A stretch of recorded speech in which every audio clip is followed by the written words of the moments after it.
Hey guys, welcome to my channel. I am the Cyber Informant, and today we are going to check out console performance and visuals along with the real PC requirements for Cyberpunk 2077. Let's dive right in.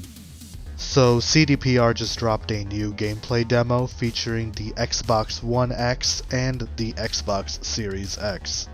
With us being this close to release, this is more or less the final product that we will be getting on December 10th. With that said, let's start by taking a look at the ray tracing performance on the Xbox Series X. As you guys can see, the game does look absolutely stunning, especially at night with the neon lights reflecting off the windows, puddles, and pavement. The atmosphere is absolutely breathtaking. It is very likely that just like in Watch Dogs Legion, Cyberpunk will be using a dynamic resolution in both its quality mode and performance mode to hit its target frame rates. 4K 30 FPS with ray tracing in quality mode and 4K 60 FPS without ray tracing in performance mode. In order to maintain the frame rate in more demanding scenes, the game will most likely reduce the render resolution, potentially as low as 1440p, as we've seen in Watch Dogs Legion. Dynamic resolution aside, there are other strategies that CDPR is using to maintain the 30 or 60 FPS target. As you can see in the footage in front of you, the roughness cutoff for ray tracing will be pretty sharp in Cyberpunk.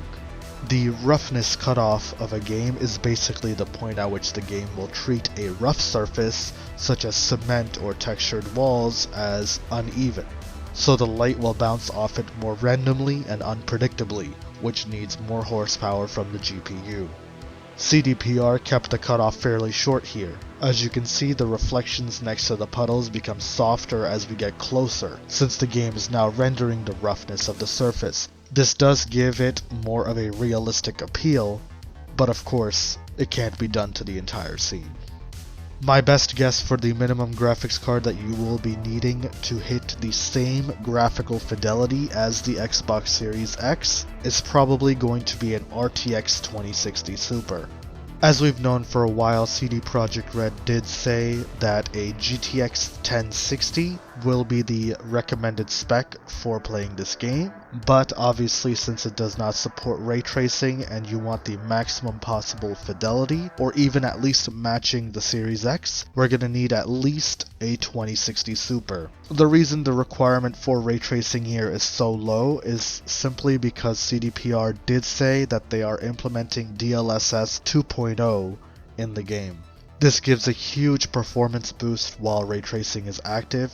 Also while it's not active, but in this case we are looking specifically at matching the Series X quality mode, which is 4K 30 FPS. Of course, the overall graphical fidelity on PC will be higher since there is no dynamic resolution scaling on PC, therefore you're going to be running at 4K the entire time. Not to mention, most likely, the roughness cutoff and other ray tracing elements will be enhanced to a further point beyond what the Series X is capable of. We saw the same thing done in Watch Dogs Legion, where the PC graphical settings to match the Series X was very similar on an RTX 2060 Super, while DLSS was enabled.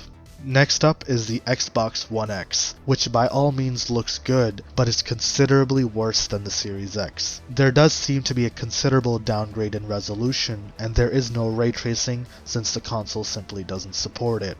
But if you look at the game without ray tracing, it still looks amazing. CD Projekt Red did a great job with screen space reflections, shadows, and lighting, and overall the atmosphere is absolutely amazing. I can't wait for the next and probably last Night City Wire episode on November 19th. While we wait, I'm going to be going over some cool features and gameplay changes in my next video. Let me know what you liked, disliked, or anything you're looking forward to trying down in the comments below.